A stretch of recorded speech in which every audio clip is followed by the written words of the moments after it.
Welcome to episode 5. Are we on 5? Yeah. It's pretty crazy. 5 of the Infinite Potential Experience podcast. Today we're going to do something a little bit different. Me and Nick have been summer's right around the corner. We've been feeling like doing a transformation, and I always like to get all of my clients involved, but now we have this platform where we can try and help and get everybody involved. So we're going to go through our transformation process on how we get set up on this podcast. So talking about what our current weight is, what our goals are, how we map out our goals. And I know me and him both like to take a transformation journey out. It's not just about like what your overall physique looks like, it's how you can grow during that process as well. So I always like to throw in a bunch of like streaks or goals that I do that are completely outside of fitness to just help me be more anchored in like my life and grow in certain areas that maybe I feel like I'm lacking in the moment and all those sorts of things. Fitness is like a great avenue to be able to grow everything around your life instead of just being like, it's not just about what you look like in the mirror. And that's really important. And that's something that's like every time that I've ever done a bodybuilding show or anything like that, everything in my life gets significantly better because of how structured everything becomes. Yeah. And then you just feel better. You just feel disciplined. Like I feel like I'm lacking a little, even I'm pretty disciplined as a human being. I'm lacking discipline right now in my life. Well, I feel like, actually, I think this is an interesting perspective because sometimes I feel like we might be lacking discipline when it's more of just kind of reprioritizing the discipline that we might be implementing at the time. Because like right now we've been really focused on executing a lot of this stuff for our business, for our podcast, for all of you. And sometimes it can be pretty easy to get so caught up in all of that that you kind of forget some of the other things that you used to implement or you want to implement. And this is just a great opportunity to kind of reprioritize where we want to be able to dedicate time, energy, and effort towards our various goals. Yeah. Yep. So I want to go through that and kind of lay out what our goals would be. So we just weighed ourselves. Yeah. And I'm 258 pounds on the dot, which is about 20 pounds away from like my highest weight ever. And I don't hate how I look right now, which is fantastic because I'm not as like muscular as I was back then. But I gained a significant amount of muscle over the last year or so, which is really nice. And only working out with bands. We're going into the 4th month, so 3 months basically. Yeah. I haven't touched a weight other than like showing a client how to do a certain movement, like for 1 rep, which has been challenging. But also I've been going through the motions too, so like this will get me to like even lift harder with the weights. Yeah, like I'm being more intentional and it's just been around golf, so it hasn't been around like how I look at all. So like I've been just training for golf. So getting a ton of results in that way, but like I'm just not. I could lose like 20 to 30 pounds, I think.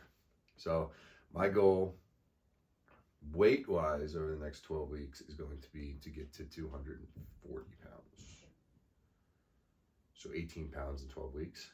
Nice. Okay. Done. It'll be 10 in the first week, and then the rest of the 8 I'll have to fight for. Is that usually how it works for me? So do that. So, yep. So weight loss will be the goal, and the number on the scale is just like a guider for me. I'm a big mirror person, so however I see, like I'll go off of pictures before I'll go off of weighing myself because my body is stubborn when it comes to weight. So a lot of times like the number won't move on a scale for me, but I'll be able to see the physical changes because my body doesn't want to change. So it'll end up holding on to water even though I'm getting leaner until a certain point where I'll just drop 15 pounds in like a day and then I'll be shredded. I feel like this is something most people struggle with when it comes to weight loss or really any weight journey, whether it's weight gain, weight loss, around the scale and the numbers, and they're so fixated on what the scale says. And I think it's a mind fuck. for lack of a better Well, term, I don't weigh myself a yeah. lot because like you get super discouraged over time. And like I've learned this about myself because I've done the transformation every year for the last 12 years. So like now I just know that's how my body works. But like the first times you're just like it would almost push you to start like binge eating or eating worse because you were so discouraged that you're doing everything right and the weight doesn't change. It's like But it is. yeah, and like so typically what I've seen with athletes when we would track macros and weight, what we would do is Mondays and Thursday mornings, right when they would wake up, I'd have them weigh themselves, and I would tell them we're not tracking what Monday to Thursday looks like. We're tracking Monday to Monday and Thursday to Thursday, because it gives you a span of time where these 4 days in your week very consistent, and these other days can be variable based on whether you're traveling, you're vacationing, you're with your family, friends, whatever it might be. Weekends are just a crapshoot for a lot of people. Yeah. Timings are just off. Monday through Friday, it's super easy to be like in a routine because most people have a day job. Most people have a set routine that they have to stick to during those 4 days. And then now you don't have that thing that's holding you in one place. So like food's different times, water's different times, you're traveling, drinking. The types of food, which drinking changes happens, you're going out weight to retention. eat. Yeah. Yep. And that's where I tell them is like, don't focus on what each numbers say. We're gonna look at this more week after week and see what the typical progressions are looking like. And if they're tracking a little bit more longer term, after 3-4 weeks, I tell them is like, first we're focusing on how you're feeling, because all these changes are more on an intracellular level first. Usually those first 4 weeks, a lot of changes you don't necessarily see right away, and you're expecting to see the scale change. Well, especially when you're adding weight training and you haven't really done it before, it's been a while, your body is going to respond favorably, and it's going to hold more muscle glycogen, which is going to hold more water. So the weight's not necessarily going to change as much as quickly, typically, and that usually will immediately switch going into that latter month. Yeah, and like I don't know if you've lifted a lot in the past and maybe aren't hitting it as hard as you used to, or if you're like me and I'm not very consistent with my diet all the time outside, it's just not my entire life. Fitness isn't my entire life. So like in the off season, it's how you fit this into your life. Exactly. So it's like I'm not like super regimented with my food all of the time outside of it, and I might not hit my protein every day. I might be losing muscle because of that. Whenever I start one of these strict regimens again, my weight might jump up because I put my muscle that I've had in the past back while I'm doing this. And that's not physiologically supposed to happen, but it happens for pretty much everybody. You get at the beginning of like a new strictness, or like I start pushing the weight super hard or pushing the band super hard, I'm gonna put on muscle again, and it's my body type. Even if I eat in a caloric deficit, I will be able to put muscle back on very quickly. Yeah, especially like I don't really train my arms right now. And they have been way bigger in the past. Like it's just like all that stuff will jump back on. And with summer coming around the corner, like my workouts will change significantly. In terms of like just like now it's time to look good, man. And that's the fun part. But like I want to have a whole summer of going around and doing band stuff out in nature. Yeah. I don't want to be wearing a shirt during that stuff. And if I'm going to be videotaping it, like I better have abs or whatever. You know what I mean? It's just part of it. But it's going to be a fun journey. What's kind of your goal, you think? So you've probably lost a bunch of weight over the last. So really over the last couple of years, I've been taking a very different approach. I've been taking one more of like deconstructing my body, in the sense that for so many years I was putting on a lot of mass on a foundation that was, you could say, pretty shaky. I had experienced a good number of injuries, and I didn't have the knowledge, education, or even the proper guidance. So everything that I was doing is what I thought was right. And what I didn't realize what I was doing is I was putting on more muscle. I was actually basically you're laying bricks on a foundation of pebbles. You know, it's not necessarily sturdy, but you put enough on there, it can help mask a lot of these things. And what I noticed was I kept experiencing time and time again a lot of the same aggravations, and I was like, I'm really kind of done with this.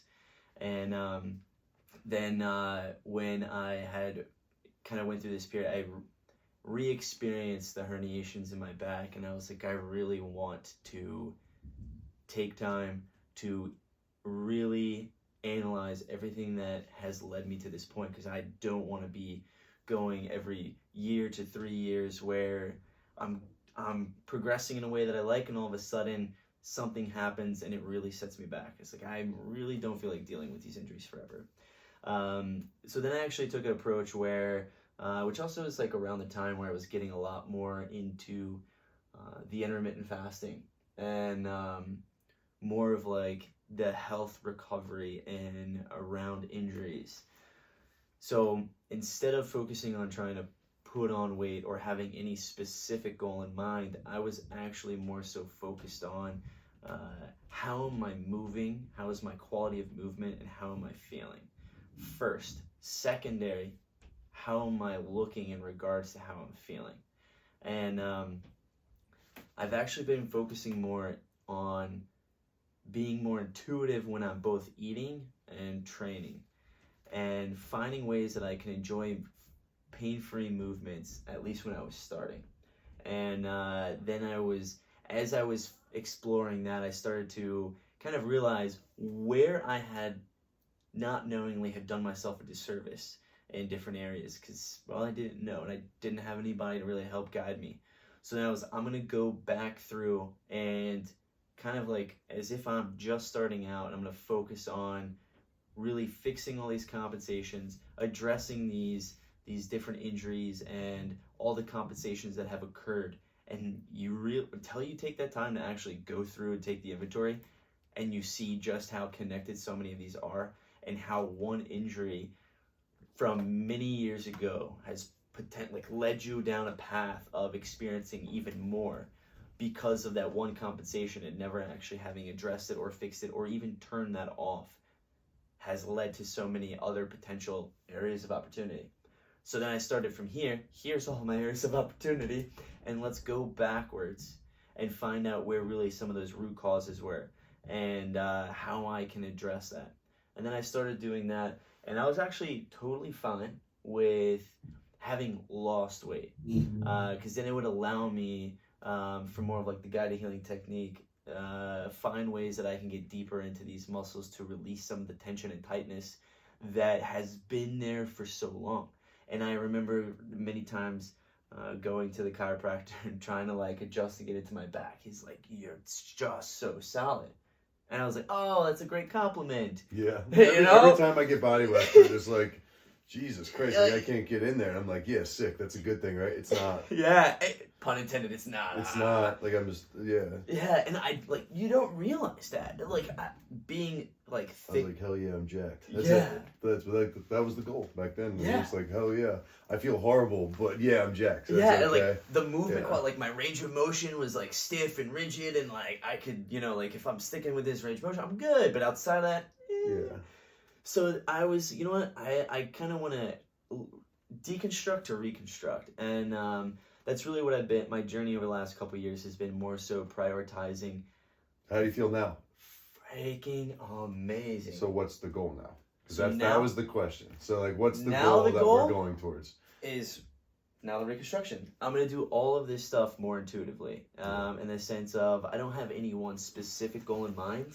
Is more I want to play with different movements that allow me to feel free moving it, enhancing my mobility, my strength, my coordination, All right.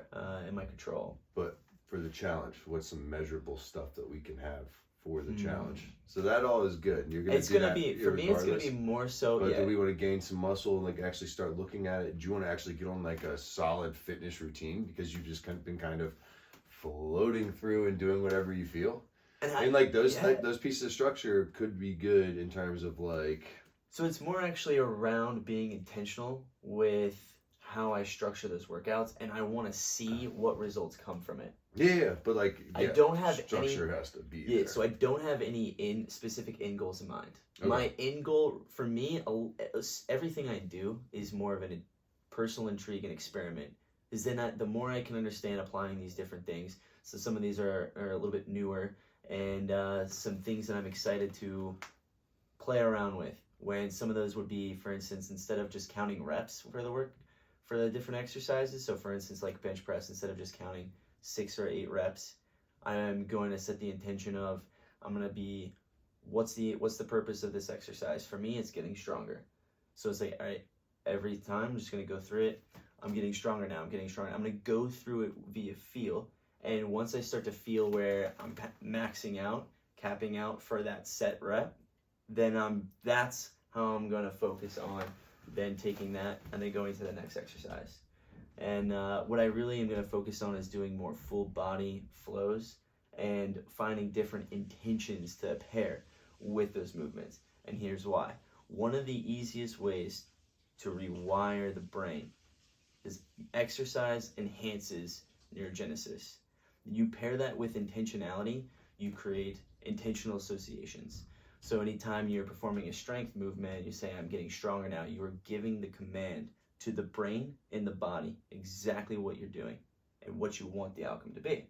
Therefore, by being that intentional, anytime you're doing those movements, adding strength, it's basically taking this loop of anytime you're exercising for strength, your brain knows it's aware. Anytime you're doing any of those exercises, you're now creating this intentional association that allows your body to get much more out of it energetically, physiologically, and honestly, I'm excited to see what results actually come from that and see how we can then dial that in even more for more specific goals in the near future. Okay. Because I've never actually really played fully around with getting that intentional with every single thing.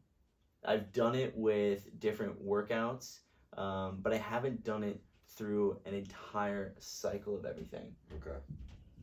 All right. Cool. We're gonna have to figure out a way to measure that. Well, I think it'd be super easy. So like taking away the same baselines that we would take if we had a specific goal. Yeah. And then because we don't have any intentionality of what that end goal looks like, it'll be so much easier for us to just observe all of the numbers and the data that come to us as we're progressing through it, and that being able to have that type of observational awareness and intrigue will allow me to see other things that I might not if I was just more hyper focused on one goal. Okay, cool. Yeah, no, my measurement, so every time that I go into a transformation, it's always to try something new. Yeah. And I've always done the fasting thing over the last probably the last year, right? The way that I've eaten has quickly changed from being like 16-8 to being like sometimes I'll eat in the morning and then I'll stop at noon and then I'll get a 24-hour fast in by waiting until that week, or like I'll feel like I'm eating a lot today and then the next day I'll just be like, okay, I'm just not going to eat tomorrow, because I don't feel like it when I eat like bad or unhealthy. Like a lot of times I'm not hungry the next day. Yeah. I'm just eating because it's a thing that people do. Yeah. Instead of being like my body actually telling me that I need food. And then I'll go into that day with the intention, but then I'll be like starving at the end of the night. Sometimes I'll make it all the way through, sometimes I won't. And I'll just like have my meal at the end of it and have something healthy. But like it's been like way more intuitive in terms of like listening to how my body feels. Yeah. So I like that. So I'm still gonna follow fasting, but I'm gonna keep kind of playing around with that. But I'm gonna follow calories. But something that I've seen, or that I've wanted to make the change to, is now looking at a calorie count for the week instead of a calorie count for the day, because midnight doesn't reset calories. You know what I mean? Yeah. Like it's not like the next day, okay, I'm at 0. Like I'm gonna lose weight. Like it's a metabolism thing. It's over a course of time, and there should be like, if I want to fast for a couple of days this week, then like I can have a whole day where I have like a lot more calories. Yeah. than whatever else. And seeing it as that will make it more of a lifestyle than like a rigid diet. And that way, like if I go over in a day, it's not a negative anymore. It's just like that was that day. Now I can go way lower the next day. It literally takes the macros and puts on a macro scale. Yeah, exactly. But like I'm thinking I want to test it, and the best way to do that is to see if I can do that and how sustainable it is for me for over time. And at the end of it, I can be like, all right, this was shit or this was amazing, and I could do this again. Maybe it's something that I'll preach with clients in the future or whatever else. Because the math's there, so it really doesn't matter. And it makes tracking stuff super easy because now I don't have to weigh out like the yogurt. Yeah. Now I can just have the yogurt. And it makes everything a little bit more flexible. And I mean, your metabolism doesn't stop. If it stops, you're not alive. Yeah, you know? So like it's going. And I think it'll give a lot more flexibility and versatility around. And honestly, I think it'll even improve the relationship that people have around dieting or eating. Yeah. And like, I don't have to, I need to hit this today. If I don't, then how's that going to impact tomorrow? It's like everything is now, how does this week look? And hey, you know, maybe this weekend, you know, you're with your family, you know, there's going to be a lot of good food, you know, like we've got holidays coming up, so you know there's going to be delicious food. Yep. So I'm just going to do calories and protein. I'm not going to worry about macros outside of protein. So it's going to be overall calories and protein number. On a daily basis, I will want to hit a protein number, but it won't matter if I go over or under and all that stuff. Every single day. It just rolls over. Because it'll roll over. Yeah. So just at the end of the week, and then on Sunday, I can either have no calories, it might be a fasting day, or I can have a bunch of calories and it can be a feasting day. If I'm going on like these, I've been going on a lot of like weekend trips.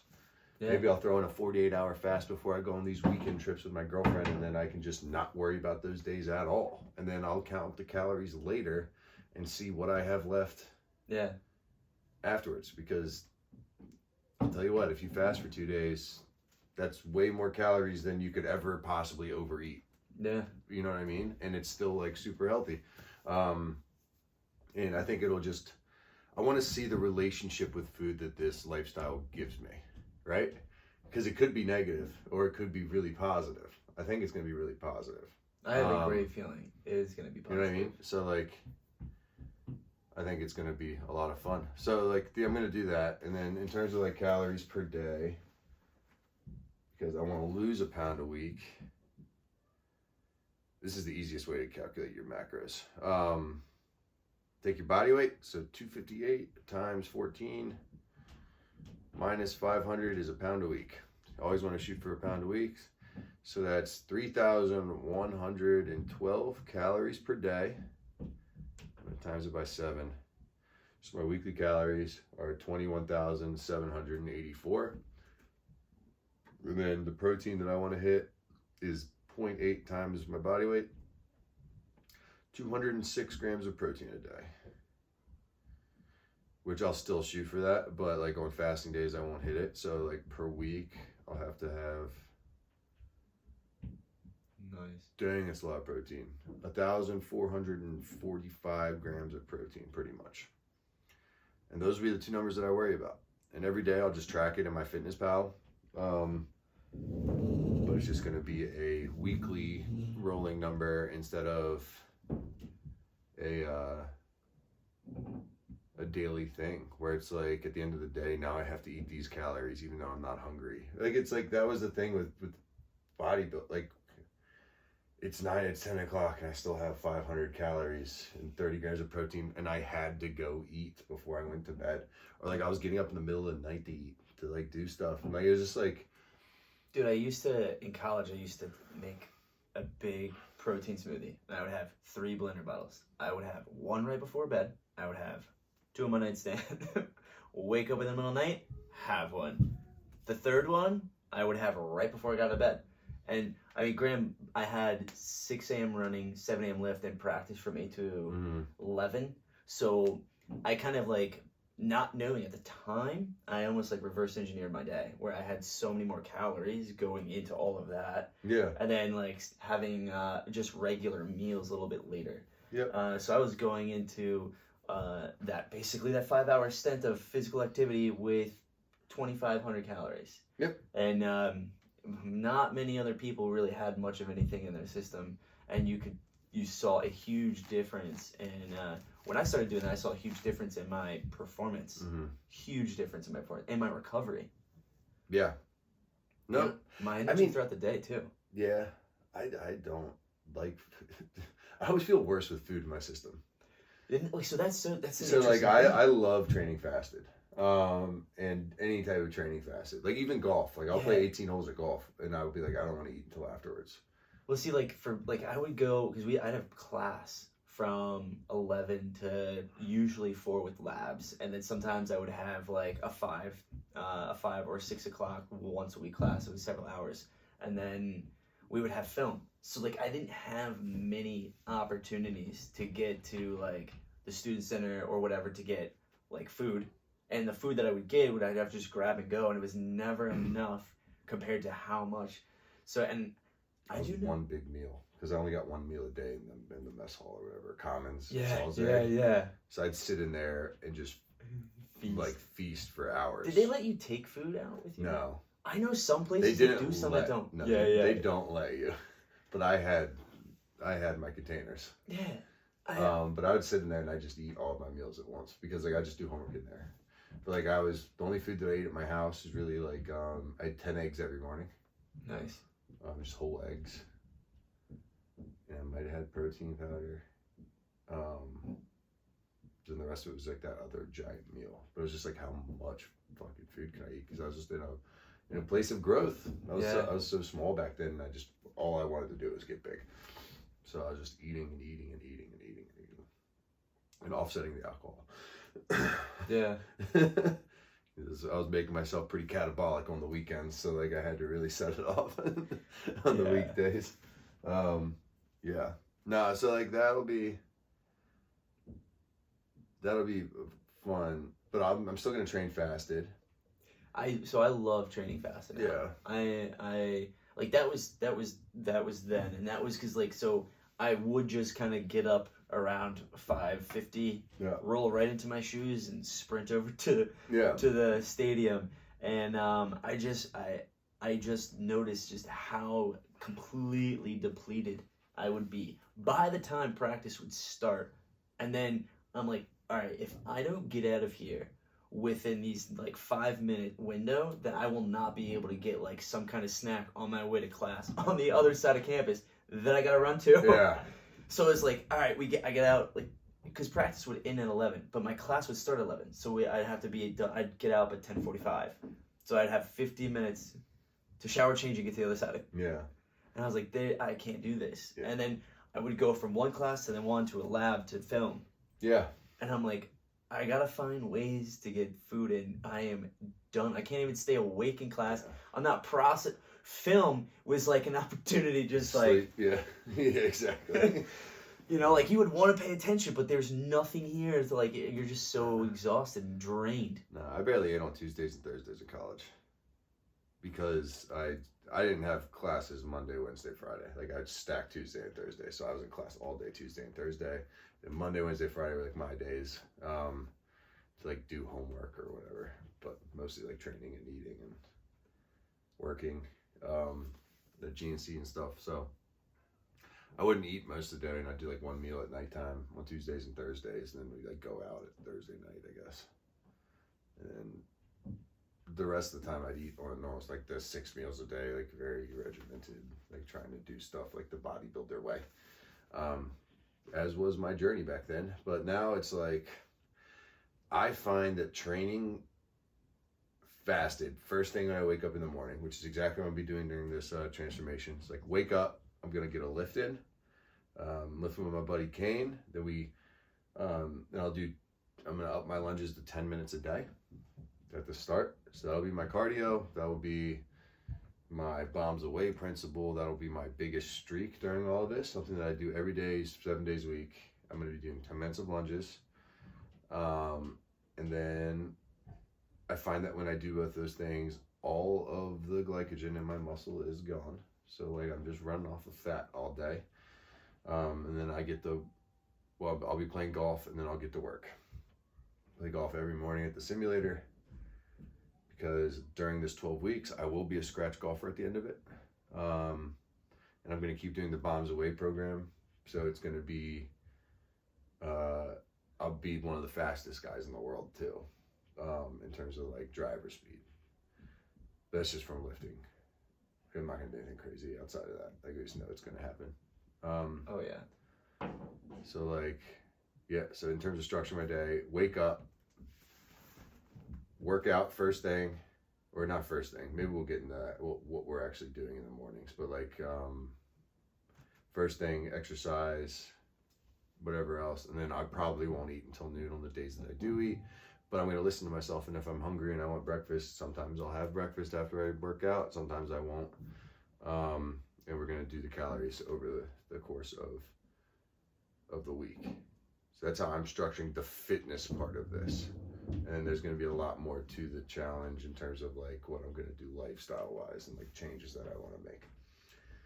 But yeah, I'm excited to do where I'm gonna focus on all of my like exercising with the bands, focusing on like more so circuit style. I will. Are you gonna have a split? I'm gonna just go full body. And how's so, like, your week gonna be laid out? So what I had done in the past, and so this is when I did it for reps. I picked I did full body 5 days a week for 4 weeks, and I did 100 reps for each body part. Are you gonna do the full body? I'm gonna do full body every Hidden single Shape day. Anywhere experience? Yeah, let's do that. I can do that. We have that up. So, like what I did there was I would do 100 reps, so basically 500, and some of the days would be 600 because if it was unilateral, then I would do both.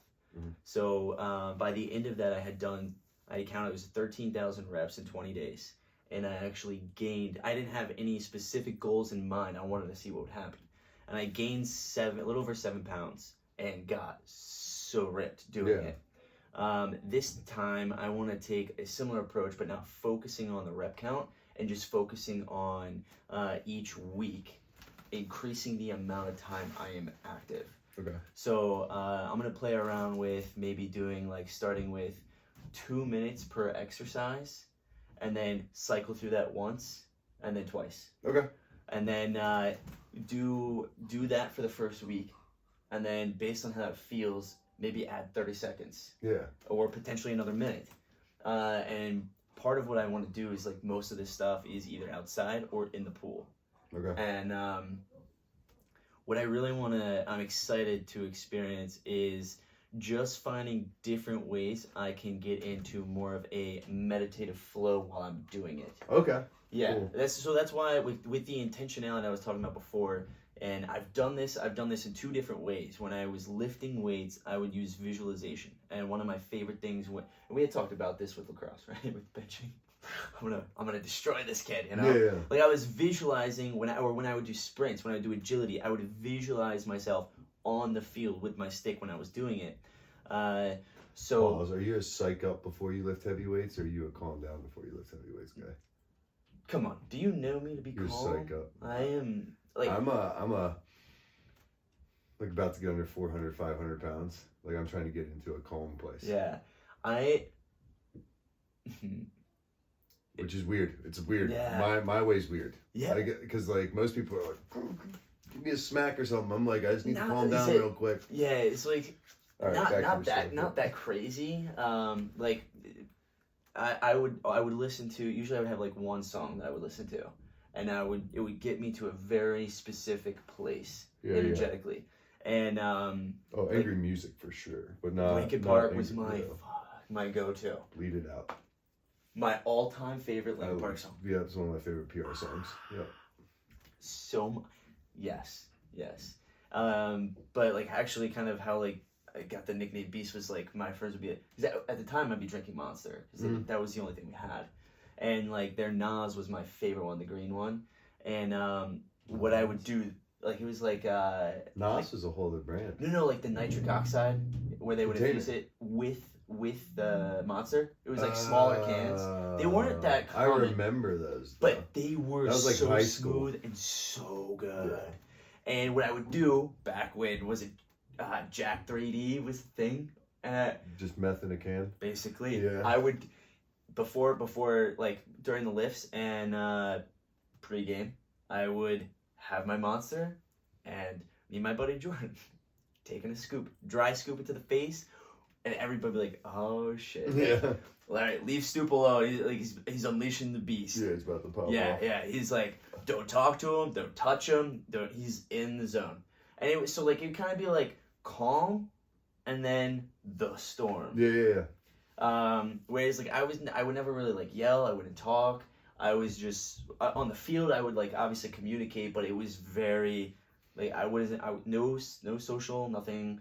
Like even the like whoever I was playing would try to talk to me. Yeah. No words. I simply don't like attention. I think that's why I get to a calm place because I'm like I don't want people watching me do this heavy thing. Yeah, they never really. Like for me, I never had any thought about anybody else. Just like more so like nothing else existed, and I'm just like I'm gonna destroy this. Yeah, And I've gotten better with age. I've always just like please don't look at me. It's like just so nervous about everything, anybody else in the world. It's like I'm not even thinking about myself most of the time. Yeah, and so like this is, I honestly, so I'm not sure where, like when and where this. I think this is just kind of always how I've been, and I hadn't before hearing from other people about that. I never knew that was like a way of existing. Yeah, it's Just like just worried about everybody else all the time. Like so, and like this was also like I only have one gear and it's go, and I'm very like.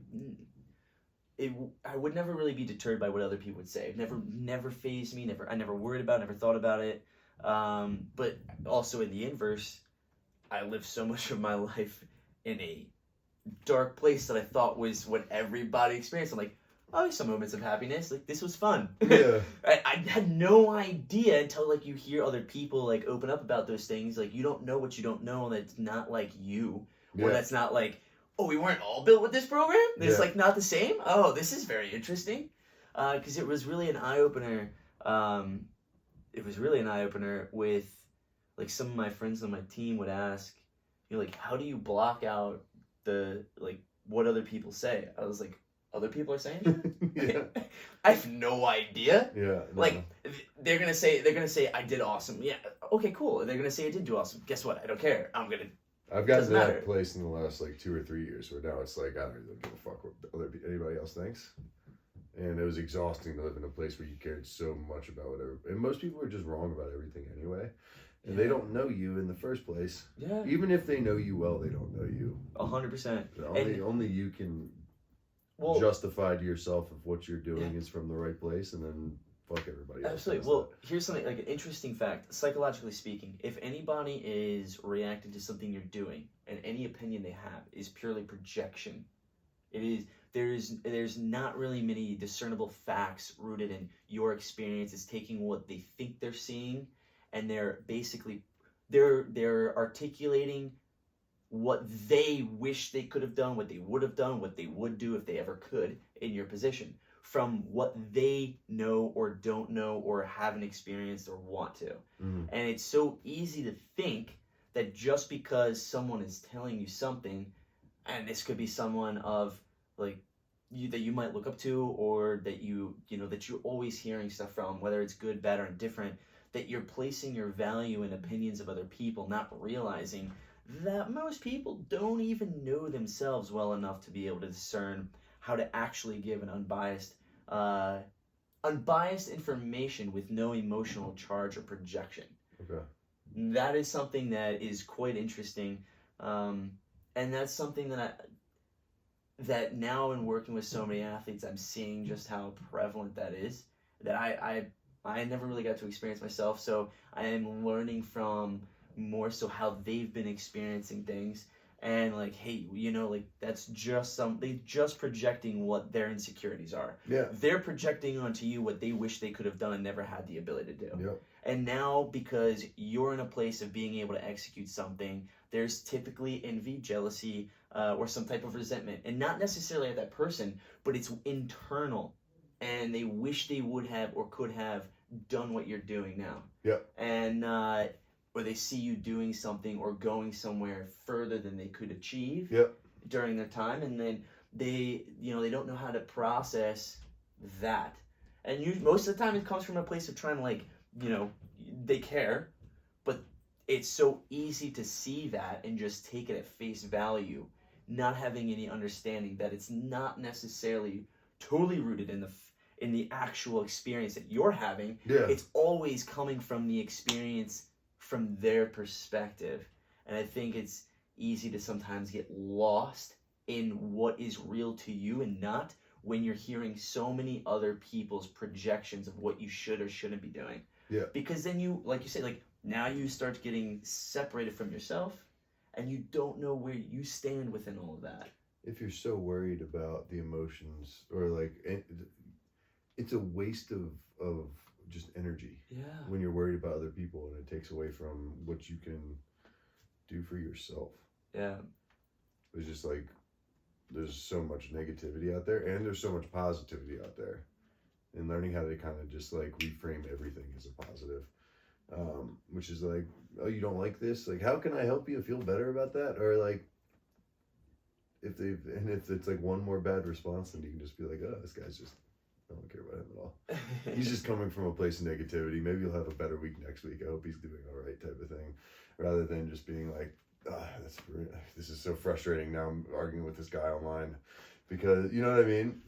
Just because he's having a bad week or he's not in a good place. And like, instead, like, take it as a way, just be like, I hope he's doing all right. Yeah. Because something obviously more is going on than that thing that I said about diet that really seemed to ruin his day. You know what I mean? Yeah. Yeah. But like, that stuff used to like bother me. Like, now it's like, I might not reply at all. Because you can just tell with most of them that they're just trying to get a rise. Exactly. And it's just, I'm just like, they got something bigger going on than whatever is happening, and I shouldn't allow somebody like that to affect my day and my outlook or my sense of worth to myself. You know what I mean? Yeah, exactly. Exactly. So, that's fun. All right, that was a side tangent. Let's get back to this because we're like 40 minutes in. It was a good one. So you're gonna do the meditative flow. That's where we dropped off when I cut out to ask if you were calm down to PR. Or, my ADHD really fucking sent us on a side note there. It was a very fun journey. It was a fun journey. Yeah. You know, because there was so much valuable information there. But yeah, like, so over the last few years, I've really been cultivating my intuitive relationship with myself, and I'm really excited about getting more intentional about applying things in that more meditative flow base. Finding ways to be present and really maximizing the intentionality behind what it is I'm doing. One of the things I had done in the past was kind of like what I was saying earlier, where I would give a very, like, an intentional command, an intentional direction. So when I'm doing this movement, the purpose of this for me was to get stronger. So I'm going to say, I'm getting stronger now, I'm getting stronger now.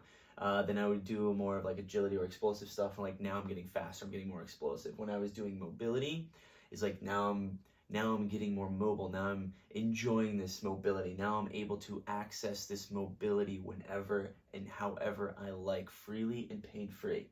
And I'll cut you off really quick. Yeah. It sounds absolutely nuts, but when you start doing this stuff, the amount of one thing about being a business partner with Nick is he'll bring some of this stuff in your life, and you're so just everything in your being, it's just uncomfortable to do this kind of stuff. So like, it's almost like a magnet forcing away from you from doing it. And as soon as you decide to like flip the magnet upside down and just do it, a lot of these like crazy things that he says in terms of like the visualization or the positive like self-talk while you're doing stuff makes improvements happen like 2x.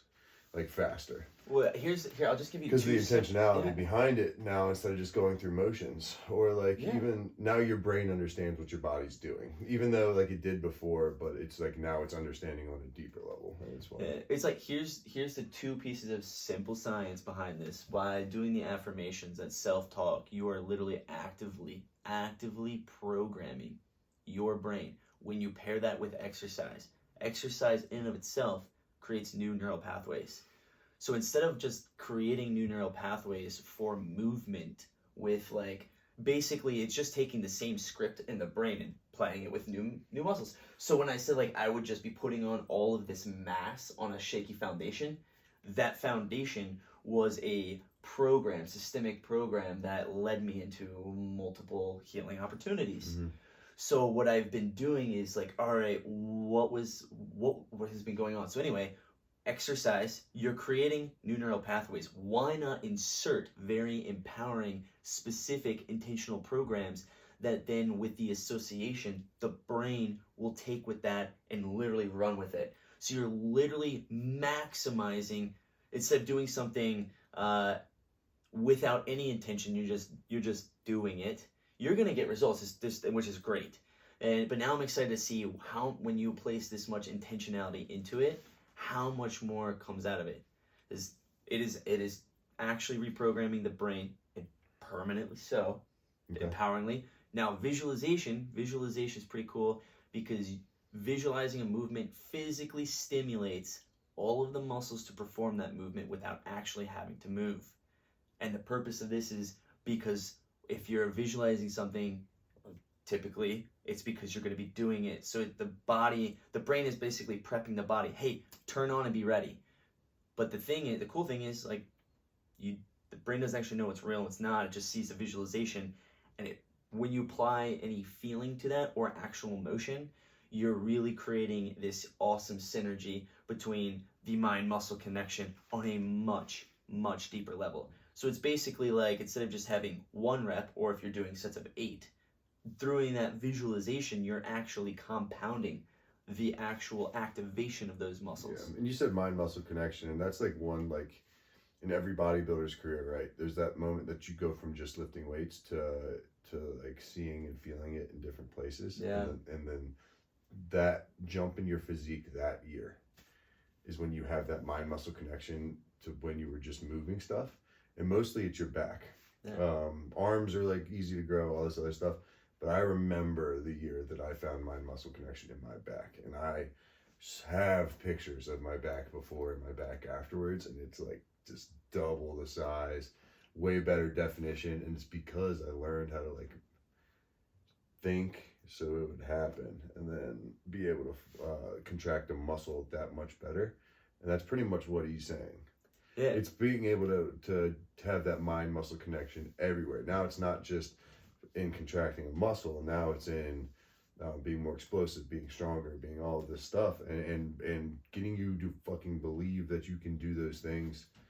As we talk to half of our fucking athletes, and just be like, you're the hardest worker out there. Believe that you deserve it. Well, here's a cool piece by doing that, right? With that mind-muscle connection, did that not give you confidence? Yeah. Did that not make you feel not only confident, but in control over all of your movements? Yeah. And you could also really feel the difference when maybe a rep wasn't the same. Like, oh, okay, I know what I need to do. Yeah, like that was a bad rep. Gotta get one more. Yeah. And like your ability to control it, your stability, and your ability to know when something was off within that muscle, and knowing what you need to do to help alleviate that or fix that. And the fun thing was, I was moving probably 80% of the weight that I was using before, because I was doing it with bad form and was using a bunch of other muscles to recruit. Yeah. And now I'm doing less work and getting better results because simply by getting my mind into the mix, which is just it's a fun thing to learn from. All right, cool. So you're gonna be doing these full body flows. Yep.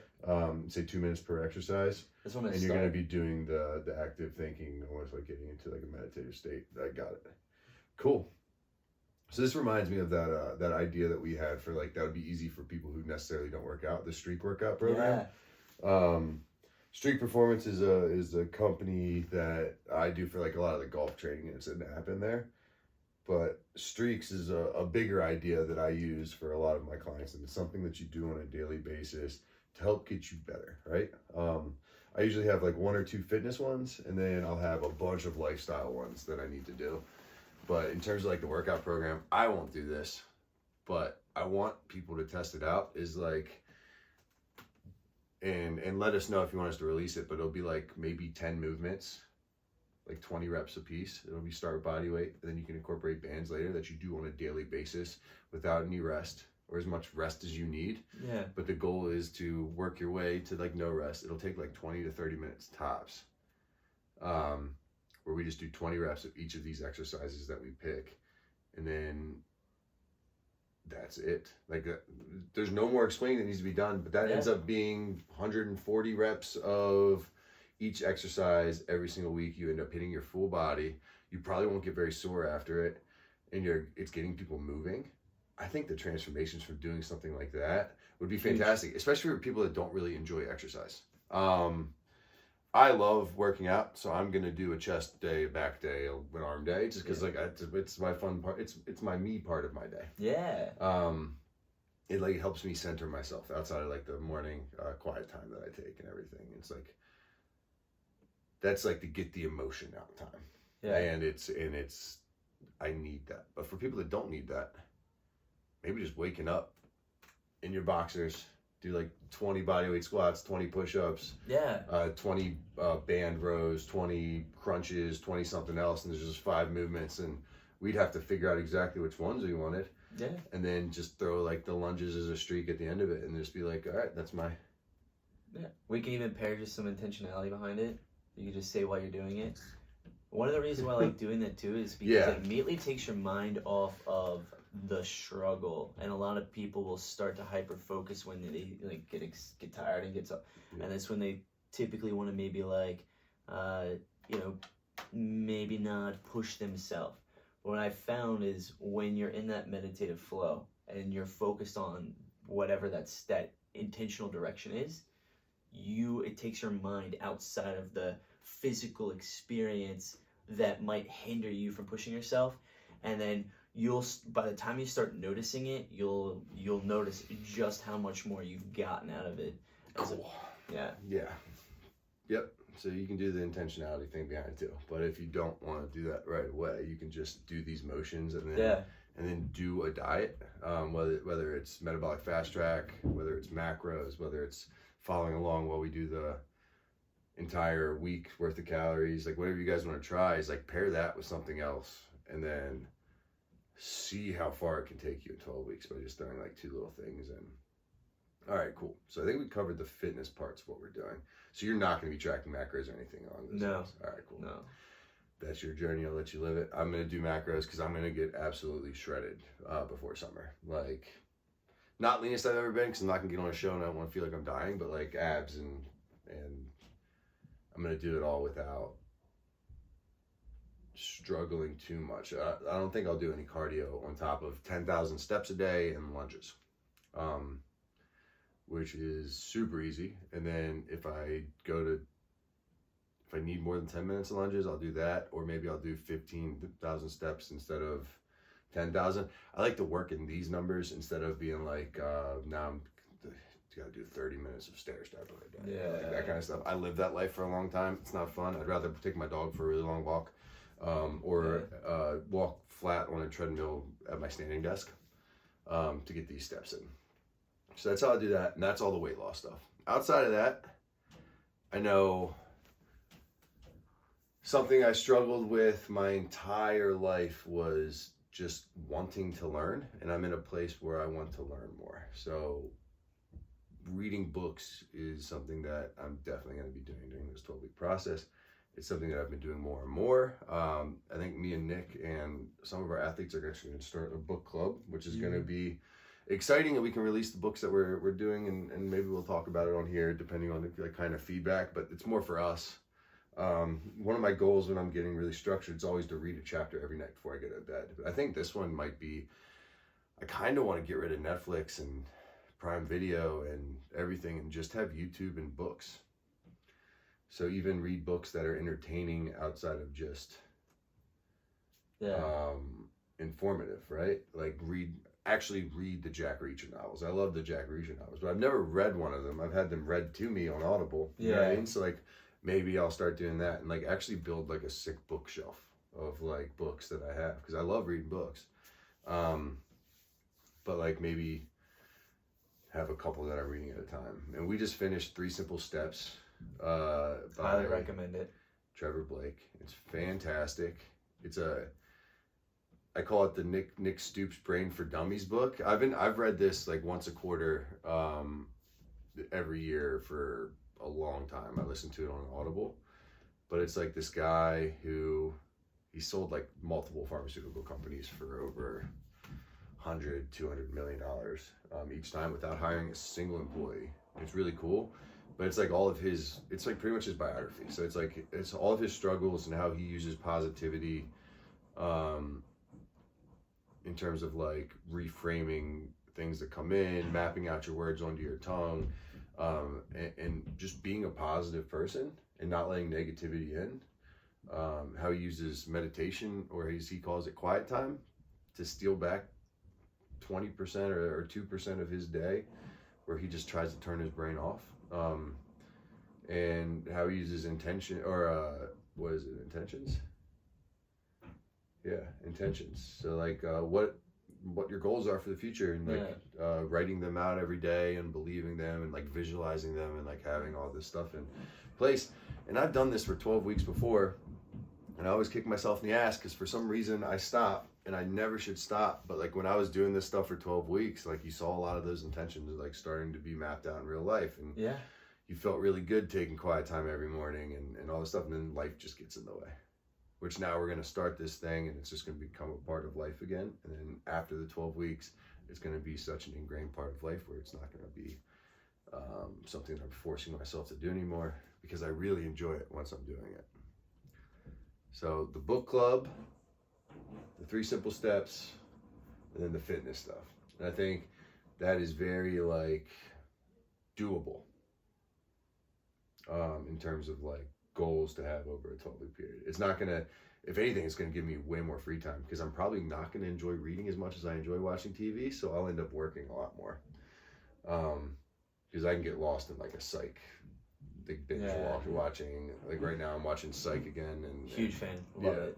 And I get stuck watching it for hours, and I'll work during it, but it's a little bit distracting. Where now if like I read, I'll be like, I don't want to read anymore, I'm gonna work on fitness stuff because I like that more. I don't know. I just want to see where everything is in 12 weeks, because we work pretty much around the clock now. Yeah. But what if I got rid of like an hour of TV time a day? What would that look like? Yeah. I'm a big reader, and interestingly enough, I only love reading actual like different textbooks. I love diving. Yeah, I kid you not, I would go through, it's been a little bit since I've done this, but some of my most favorite times would be sitting in my room, and I would have sometimes 5, 7, and up to 13. I had 13 different books that I was reading in one night. Like I would go through and I would intuitively find something like, oh, I would read this. You're such a nerd. That's too much. Yeah. It was the most, for me at least, intellectually stimulating experiences that I could have, like, just like on my own I absolutely love reading to learn, because like my brain really enjoys taking the information I'm learning now and connecting it to every possible thing that I know, and finding ways around. Like honestly, so many of these experience, like the guided healing technique was a combination of a whole bunch of amazing things that I had read, and all of my experiences that I took all of these different areas and brought it into a very simple, easy, and highly effective experience. Yeah, no, I'm really excited for you to like, I'm going to be taking a lot of recommendations from you on stuff that I want to learn about. Mindset, quantum physics, the human anatomy, like, even though I understand a lot of it, like, a lot of it's just completely self-taught. Yeah. And, like, just intuitively me just figuring it out, which is great and all, but, like, the science behind it would be, like, really cool. So I want to do that stuff more on top of it. I want to read a lot of, I don't want to get any certifications, but I want to read a lot of, like, the books that come along with the certifications. I'm just not going to pay for them. But I'm going to have the knowledge that needs to be taken in because it's all money grab anyway. Yeah. I'm not going to pay $100 to keep 10 certifications up. Yeah. Well, $100 a piece a year to keep 10 certifications up when they teach probably the wrong shit anyway. So, I want to read a lot of that stuff. I want to read a lot of, I don't know if I want to do any like self-helpy stuff. Right now I'm reading like Don't Do That Shit. It's like the Unfuck Yourself guy. Yeah. And it's like it's a fun one to listen to because he's Scottish. Yeah. Okay. And like he reads the book, so like I have him. I'm listening to it while he reads me the book, and it's like it's pretty good. It's pretty much like it's a self-talk book. So like I like that kind of stuff. It's like learning how to talk positively and reframe stuff in your head. And then figuring out a good way for me to do that for myself. And I'm really good at it now. Like, now I don't watch the news. When people start talking to the news, I do the Trevor Blake thing where I fucking zone out. What? Where they're talking about stuff. Like, I just don't want to know, man. Everything's so negative that you see on the news. If something really bad happens, you're going to see about it. It's going to come up. Yeah. And, like the Diddy stuff, that's fine. I didn't know about it until I said it, but it's just because like a bunch of memes now are on Instagram about it, and I'm like, I don't even know the full story, but I'm like, Diddy did something bad. Does it affect me? No, not really. So like, until that stuff affects me, then that's when I got to start like wasting an hour diving into what he did. Like, I really don't care, and that's just that's what the world wants you to do. It's all distractions to take you away from like yourself. Yeah. I mean, it's. How much fear can we get to get a click? The biggest one was the intermittent fasting study that came out last week, where I got at least 20 text messages being like, did you see the Bloomberg study that intermittent fasting is now linked to a 91% increase in heart-related deaths or something along those lines? And then I was like, and I was riding with my mom in the car, and she brought it up to me, and I was like, Mom, bring it up and read it to me, because I was driving somewhere. It was like an hour away with her, and she was like, read it to you. And I was like, that's for clicks. Intermittent fasting is literally linked to like the lowering of the biggest 4 causes of heart disease. So like, it's wrong. So like, I want to like it know enhances autophagy, which is cell cleaning, which actually helps prevent eating less makes you live like longer. It stops it's like it can fix diabetes, which is another one with heart disease. It actually helps clear out the like plaque and things like that if you fast for a long amount of time.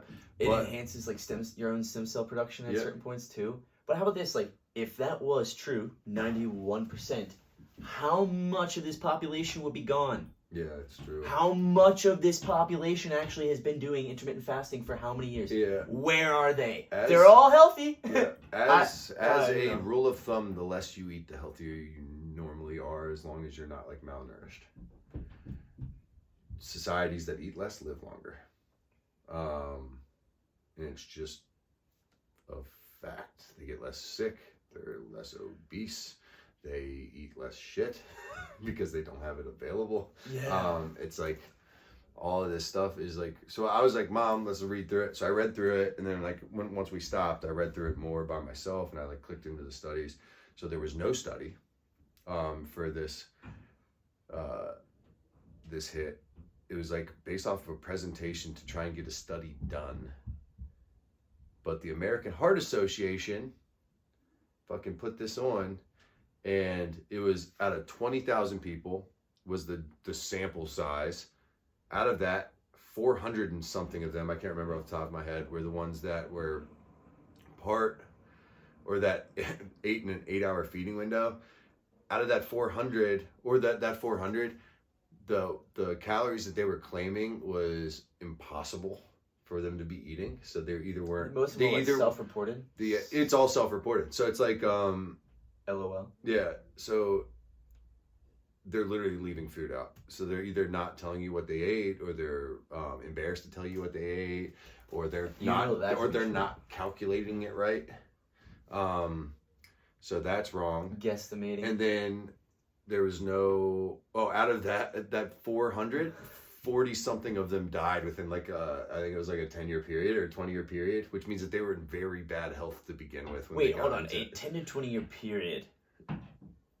I mean, that's a pretty good amount of time for literally anything can happen for most people. Yeah, but these people I think were 40. So people that were like 40 years old in a 10 to 20-year period, like most of them died. Like over 2% of these people died. Or 20% of these people died, which is when you spend crazy. 40 years putting yourself in a situation, another few more, like you're only going, there's only one trajectory you're on. It's not like you were healthy and like, oh, let me try this. Yeah, no, and then I died. Yeah, so it's like they maybe started fasting later to fix their health problems, which is not the way that works. It definitely can help, but like if you're, and I think a lot of them are smokers too. So like it's just a bunch of shitty data, and not even really data, and then they were just like, oh, 91%. I don't even know where 91% came from, but like. Well, the fact that the American Heart Association puts that as a title, and it got so much out of like all these people that don't even do fitness to be like, oh, Alex fast, let's send that to him to show him that he's wrong. Actually, it's like the negativity drives the market. And well, it's like, let's actually reverse. This is actually a great point. Let's reverse engineer this. I'll tell you where the 91% came from. Because most research that is done now is not done to investigate hypothesis. It's done to prove something. So they start with the end goal that they want to prove, work backwards, and take out anything that doesn't fit the narrative. Yeah. And I know this because of how many research articles, textbooks, and one of my favorite things, ready for this? One of my favorite things to do with all these textbooks was to go deeper into all the resources. I would get super excited. Oh, I love because I'm like, oh my god! Like I was like, there's more information around this, and like it'd be more specified around specific things. I'd be like, oh, I definitely want to read more about this. So I'd go to see all of the different resources around that, and I would read them all, and I'm like, most of these aren't really actually investigating something. It's more of like they're like clearly trying to like prove something, and it's easy. Not science. Yeah, it's easy to tell because if there's a specific end goal that is being promoted and not shared, there's a difference. When a discovery is found, they are telling you, we found this, not, oh my god. There are two different, one, there's no emotion, it is purely objective because they were doing the research, essentially kind of like what I'm doing with, like, I'm going to do this research on myself to see what the results are and understand that. And then from there, boom, repeat to continue. Or if that set of data will give me more information to then narrow down or, really focus on a specific goal. Whereas a lot of times the research is done to prove something, to sell something, to disprove something, and it's not necessarily done for investigative purposes, more so for instigative purposes. Yep. No, it's the world we live in is how can I get clicks? And doesn't matter who they step on or what they, because now there's a group the mass majority of the people that saw that headline just took it as a fact because it says American Heart Association under it, because they know no one's going to read it. Did no research to corroborate it, and it's literally the most irresponsible use of fucking power because it's just driving fear to people away from a diet that actually is really good to improve health markers, and it's done by the American Heart Association. Yeah.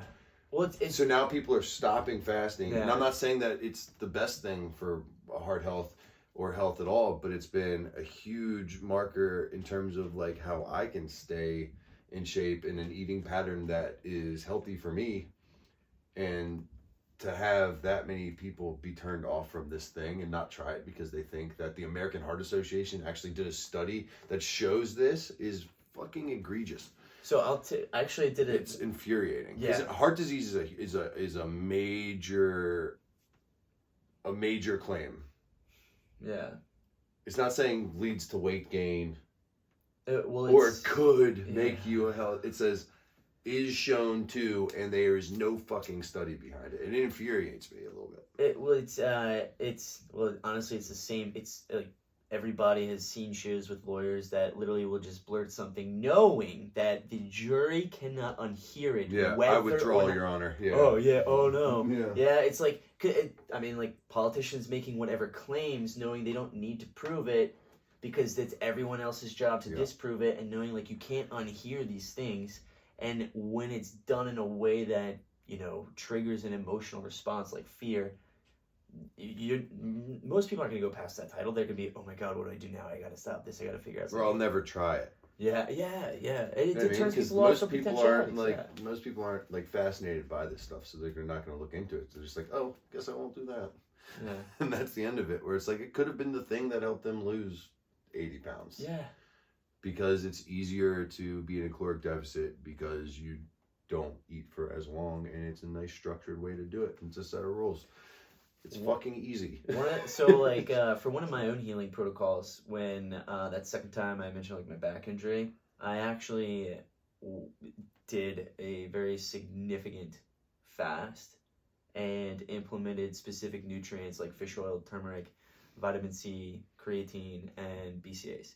And what I would do when I was going through my different treatments and rehab and stuff, I would be fasted, and I would pair these nutrients around that. So all the nutrients I was taking in had very specific purposes, intentionally so.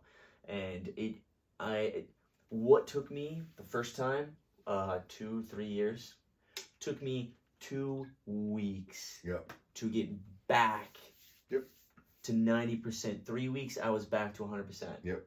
No, this is exactly this is what these like challenges can do too, because it like puts you in a place, and we have like these end goals. Like I don't feel naturally as healthy as I should feel right now, just because of like all of the work, and I haven't been sleeping a lot. You know, I've been drinking with friends more than I should, and all this other stuff. I'm not going to be giving those things up. But my goal and my intention at the end of this is to feel healthy, to be doing more cardio as like part of my actual exercise routine. Not just the lunges, you know what I mean? And like doing and having fun with it in a way, just like getting more steps, doing all those other things. I know if I take those baby steps on a daily basis, like at the end of 12 weeks, I'm going to feel fucking awesome. But then outside of that, I want to feel smarter at the end of 12 weeks. Yeah. So I'm going to be more vibrant. I'm going to be more healthy feeling. I'm going to be more intelligent, but also because of that, more confident in my intelligence, and to be able to just like, it's the growth period of the next 12 weeks. It's going to be so much fun. I love it. I'm excited. Yeah. So we'll do that. We'll do the book club type of thing. I know you had it upstairs. Maybe it's the self-talk book to start. Yeah, What to Say When You Talk to Yourself. Yeah. Dr. Shad Helmstetter. It's a great book.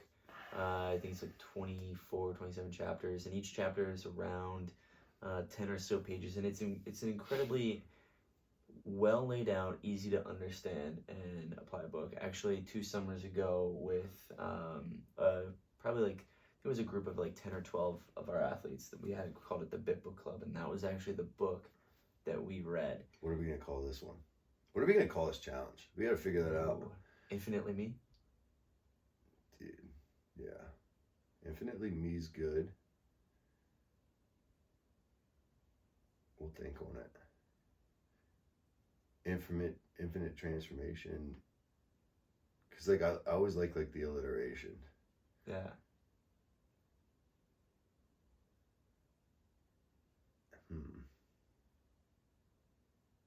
Infinite potential. What's like a transformation word that starts with a P? With a P? Well, transcend is basically what you're doing.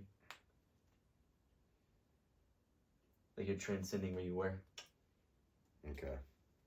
We'll think on it. We'll come next week with the one, but we're gonna start this on Monday. It is Friday right now. Yep. Yeah. So we're shooting this on Friday. We'll release this on Monday, and that's the day that we will officially start. So we're hoping that you guys will jump on board with us. If not, I mean, we got like probably like 10, 15 clients that are going to be doing this with us anyways. Because summer's right around the corner. So everybody's has the same goal right now, is to get lean. But yeah, no, we're going to blow these goals out of the water. 18 pounds in 12 weeks is such like an easily hittable goal right now. So like, yeah, it's insane. So I'm more worried about the feeling good and hitting all these goals outside of it, like keeping these streaks going. So that'll be the fun part. That'll be the hard part for the first couple of weeks. And then it'll be like the part that just like you're on a roll. It's like almost like you can see everything compound once you get past those first 2 weeks of doing like the hard stuff. It's usually what, like 21 days is what it usually takes about for these new habits. They've been habits before for me, so it's like it'll come back. It comes back quicker. Yeah, but like I think it's a good time in life to do it. And I know I wanted to pose one challenge to you: sleep patterns. So I actually have been working on this. I know you have, but then you slipped back the last couple of weeks, boy. I've been getting a lot of DMs from you at 2 or 3 in the morning. So like me, I've always been a night owl. Yeah, and that for like me personally, for many reasons that I won't get into here right now, but one of the biggest is like there's my dog and no humans are bothering me. That's why I'm a 3 a.m. wake up guy. Yeah. But like it's my brain is the sharpest at the very start when I get up. So like I can get a lot of work done really quick. And I do the 3 a.m. thing is because nobody fucking bothers me. Yeah. You know what I mean? Like I can get 2 hours working before I even have to work out with my workout partner. Yeah. And now he comes to my house because of the band. So like I got no travel time for working out. Right. So I just like walk downstairs and I get a band workout in. But like that's 2 hours of uninterrupted work time, and then we do our lift, and then we'll go play golf. But I'm working the entire time I'm doing golf too, until like 9. So like I put in like 3 or 4 hours before 9 a.m. when most people start. Yeah. If you do that all night, that's fine, but you're tired. See, like so is like I'm rejuvenated, yeah. and I can get that like fucking pump before I even need caffeine. So interestingly enough, what I've noticed over the many years of doing this is like I will actually like there'll be times where I would be excited about going to bed early, and I would be decently tired come like 7, 8. But by the time I got home, I would be a whole new me, brand new, 100 like as if I just woke up, and then I'd be able to do all of that, and I would feel so filled that I would, like, whatever nap I would take, whether it was 4 hours, 5 hours, if I got 6, yay, if I only got 3, I would wake up feeling completely recharged. Yeah. And I would almost view it, so if like it was under 6 hours, this is how I would frame it. You ready for this? This is pretty fun. That's a 5-hour nap? You kidding me? I get a 5-hour nap? I get a 3-hour nap? That's huge! Yeah, but you don't sleep. Boy, we just got. I want to, because you said that you wanted to change it. Yeah, so I've been working on that. And I'm excited to. I'm like in bed with the book by 9 because there's nothing that makes me sleep better than reading. See, I'm like very, very stimulated and excited. Yeah, no, it's like it's better than a sleep pill. Is reading a book for me. So like I'll read and then I'll get my chapter done. By the end of my chapter, I'm like. And then I put a book on tape on my ears, and I put a 30-minute timer because I need to listen to something. Nothing keeps me awake more than quiet. So like having like a Jack Reacher novel or some like kind of book that I fall asleep to. But I've been I like. Then I'm out, but it's like I'm trying to be asleep by 10, and then I wake up around like 3, and then I do my quiet time. I do my daydreaming. I do my intentions, and then I open up my laptop. And I start going through every single client that I have. And I can usually finish that or be close to finish that by the time my buddy Kane gets there to work out around 5. And while I'm doing my client stuff, I'm usually listening to some kind of informative thing on YouTube to keep my ADHD at bay because I can't just do quiet things. And then by the time he gets there, then like we finish our workout around 6. I'm doing my lunging and learning a little bit. Lunging and learning, I love that. And then we'll go play golf. And then that gets my competitive juices flowing. I wish the golf thing, like, I like it, but I'd rather be working during that time. But as of right now, it's free golf for me, and one of my goals is to be scratch. So it's working towards my goal, but it feels like I'm not working. Yeah. It feels like I'm playing, which It's is a me great. time, It's which a great is time. its own work, you know. Like it's time for you. Well, I'm hitting my goals, right? It's like, who knows if I'll go out for a long drive this year? Who knows if I just want to be good at golf this year? But like I train people, some of the best people and the fastest people in the world when it comes to golf, and I want to be faster than them. Because I don't believe in coaching people to be better if you're not better than them in the thing. Or not better than them, or at least like adequate. You know what I mean? Yeah. It's like if people want to do bodybuilding shows, like I can diet myself down to like striated glutes, which is almost deathly feeling lean as you can be, and I've done that. I went to the Connecticut Golf Show, and Nick watched this. It's like I hit a top probably 20 in the world club and ball speed. Easily. So it's like I pride myself on just not being like, you should train like this, be able to do it. It's like, I'll fucking prove it to you because I'll do that. You know what I mean? Yeah. And it's like, I have no purpose being like, okay, this is what you should be thinking around the golf course if I'm not implementing that in my training and my lifestyle. So like, this is something that I'm putting in on a daily basis just to prove that I can do it too, and the practices that I'm telling you guys to do. Practicing what you're preaching. Well, yeah, well, there's so many fucking like people out there that don't say what they're doing, and like I preach like some of these diets and things like that. I don't follow my diets all the time, but I'm really upfront about that. If you're a person that can do the exact same diet for 10 years straight, more power to you. I'm not that person. I need to switch things up constantly. I need to constantly be learning. So like once I find a perfect thing, metabolic fast track is the perfect diet.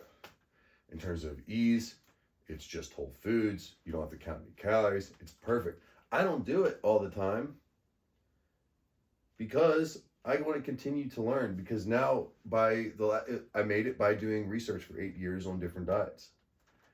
Now when I find new ideas, I'm not going to be like, oh, I'm the metabolic fast track guy, so I got to do that. I'm like, no, I'm going to do this calorie thing over a course of a week and see if I can maybe fit that in. It wouldn't work with the metabolic fast track, but maybe it's an easier way to make macros more sustainable for somebody who can't do the metabolic fast track. Yeah. And to be able to learn and grow and help it's the only reason I'm still doing fitness. If I get to a place where it's complacent, I'm just going to be fat. Because it's fun. It's fun for me to keep learning and growing in the space. I love learning. I love growing. I love applying things. I love doing research on myself, experiencing it, finding ways that I can then take that and help apply it to other people that it can benefit. It's who we are. It's our purpose. Yeah, but it's like now I can go to somebody and say a thing and be like, I think you should diet this way. And they'll be like, I don't really feel like doing that. Now I have like all of these things in my arsenal that'll be like, all right, this thing worked really well for me. Or like, how would you rather structure your day? It's like, okay, I tried that out. It was fine. Yeah. It's like, what if I fasted in the morning and did that? It's like, you're not going to be able to do that because nobody that you hang out with is hanging out with you in the morning. Everything that you're going to do is nighttime. Yeah. Learn how to push things back. It's a lot more acceptable to have black coffee at breakfast and not eat anything than it is to go out to dinner and not have anything. And like being able to like test all of those things out in my life so I can be like, here's this information, do with it what you please, how are we gonna go, is a lot better. It's gonna be fun. I'm excited to see how, like, I'm sure there will definitely be people who are gonna be doing, whether it's ours or their own. No, find your own streak. Let us know what streaks you would want to do. Here, I'll wrap up the challenge right now, right? Yeah. Start a fitness goal. Have a personal goal, whether it is in your business, your health, your relationships, and then in your fitness goal, figure out your macros, figure out what diet you want to follow. Fitness goal, figure out what workout plan you want to do. And message us for the streak one. We can build that and put that up if there's enough interest for it. Yeah. If you want to do 100% resistance bands, we have those all over the link below. In the comments, the lfgbsbands.com. There's a bunch. First of all, if you buy the bands, you get the programs for free. We just want people to be able to work out anywhere. They're called Get in Shape Anywhere. There's like a bodybuilding split. There's a full body. There's a 2 day a week. There's a 3 day a week. There's Unleash Your Beast athlete Yeah, there's program. like an athlete version of the program that's literally close to what we do with all of our. It's what we do with all of our athletes for the most part. Yeah. It's just not tailored to the individual. It's kind of like the bare bones starter that we get. It's not the one-on-one stuff. And in those programs, we also give diet advice and things like that. Yeah. Great place to start with that. So find a program, find a diet, and then with the personal, find that thing. If it's a relationship, if it's your work, if it's wanting to learn something new, trying learning, a skill, anything or else like hobby. that, and pick a thing that you do on a daily basis to go towards that goal, and make that a streak. Yeah. So for me, I have a fitness streak and I have an in-person streak. And I do too many. I probably do like 5 or 6 that I'm doing at a time. But I have a whiteboard on my fridge, and I have my streaks written on my whiteboard. And every morning I make a new tick after I finish my streaks. And most of the time, the streaks are the thing that I get accomplished first thing of the day.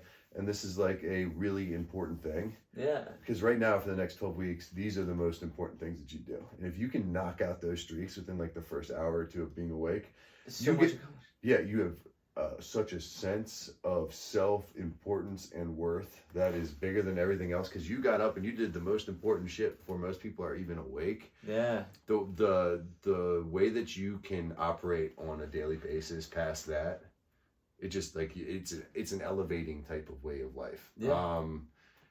And there's nothing like crossing something off or checking something on a board and being Get like, in, check it off. You it's know, a little like dope. It's a completion. little dopamine hit to Yeah. start your day. You know what I mean? So like, this will be my streaks. It's gonna be lunges, 10,000 steps a day, read a chapter of a book, and my 3 simple steps. So I'm gonna have 4. And band workout every day, but that's just now that's just a piece That's of my the existence, because band, I don't know yeah. how many days into the year we are, but it's like 90 something at this point that I've done a band workout every day. Yeah. But I will change that up a little bit. I'm going to do 5 workouts, and then there's going to be like 2 band mobility days. So I'm not going to be lifting 7 days a week anymore.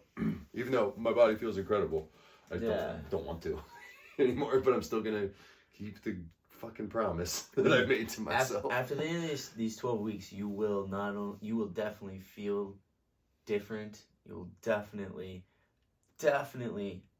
feel more empowered.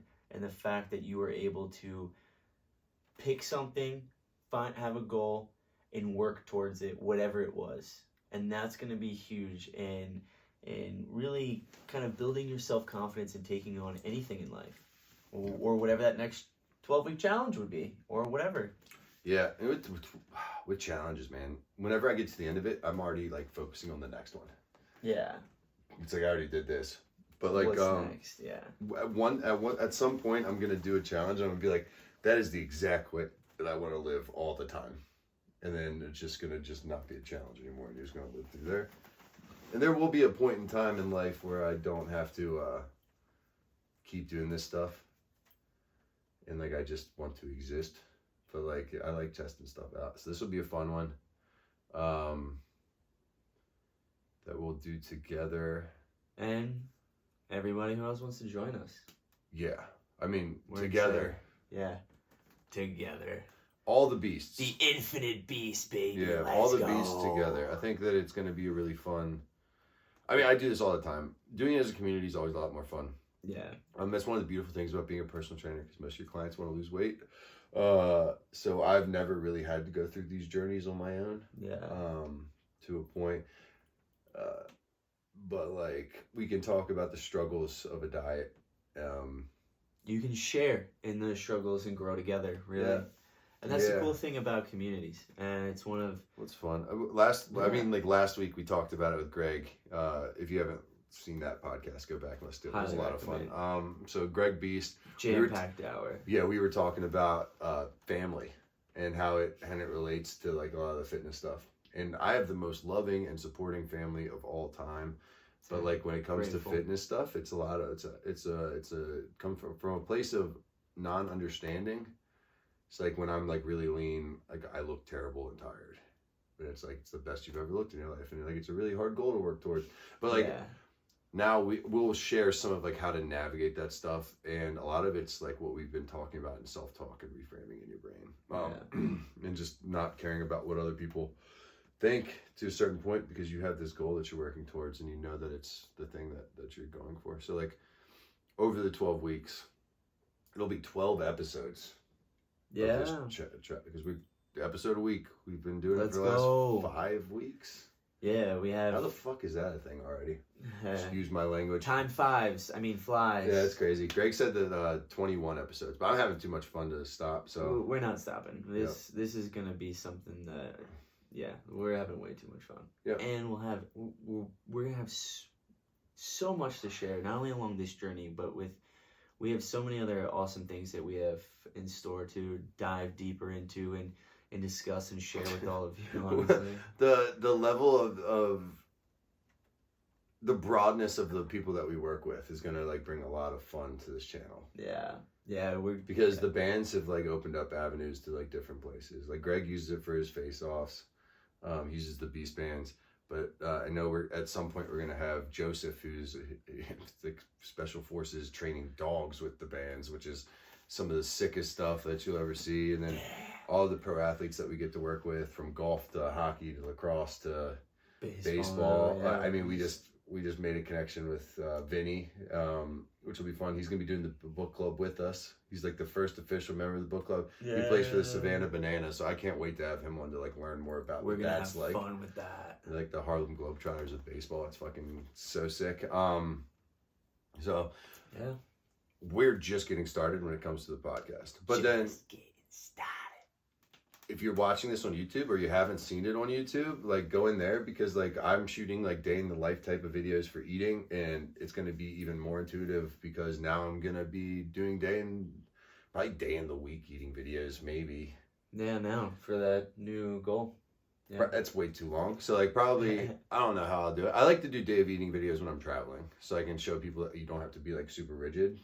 Like there's one for Texas where like I went around to like taco trucks and got like in and out and all this other stuff, and I still had enough room for like 8 beers at the end of my day, and I didn't drink them all, so like I was in a huge caloric deficit by the time I went to bed. And that's like, I have a different outlook on diet than a lot of like the fitness industry does, and it's fun, and just like being able to teach people that. And I'll do like metabolic fast track days, and I'll do other days, just trying to teach as much as possible. I just shot, we just went to San Diego, or I just went to San Diego the week before. We went to Connecticut, and I went on a hike with one of my buddies that lives out there. We shot a band workout at the top. I still need to cut that video up and post it. So like we're doing like day in the life workout videos, all this other stuff. I know my knee, I just posted one for my knees, the exact workout that I do with bands to fix my knees. The same thing I've been doing for the last 5 years. And I'm getting Nick to get more stuff up there. He's going to do a lot. There's going to be a lot of awesome stuff on this YouTube channel and different. So stay tuned. We're going to have so much more coming at you. Like ridiculous amounts of content. It's going to be so fun. When we get, we're not going to say that we'll be up and running just yet, but like when we get up and running, I think it's going to be 5, 6, 10 pieces of content that'll go on the YouTube channel alone every single week. And honestly, that's really where I want to be posting most of it, because I don't enjoy social media that much. Yeah, all the podcasts get on Apple and Spotify. Apple, Spotify, YouTube, and on the host site that you can just download. I think it's on like all the other platforms too, but those are the big ones. But other than that, like I think that this is a good place to start for this transformation. We'll check in with each other every single week to see how we're doing. If you guys have any questions, leave them as a comment, and we will answer them on here. And then one last thing, be on the lookout for a post about the Greg podcast because of the injuries. We want to put a question out probably on our Instagrams on what you guys would like to hear more of, so we can have him back on the show to listen and go through some of that. Because out of 3 people that have had some pretty debilitating news and injuries, we're all sitting in front of you pain-free, which is pretty cool. The older you get, you're not supposed to be in less pain based on what everybody says, and we've completely fucking we're living proof that debunked to that. Whatever you believe, you can achieve. Mm-hmm. But that's going to wrap it up for the 5th episode of the Infinite Potential Podcast. Thank you guys so much for tuning in. And if you guys could subscribe, shoot out the episode to your friends. It helps us out a bunch. And share what you want to hear us discuss in future episodes. We have so much to share, but we want to know what we're steering this, and you guys can steer this podcast in whatever direction you want it to go into. So we're just pumped. I'm just pumped that I finally found a platform that I enjoy. Yeah. Making content on, and that's it. So until the next one. LFG, let's go. LFG, you beasts. You infinite beasts.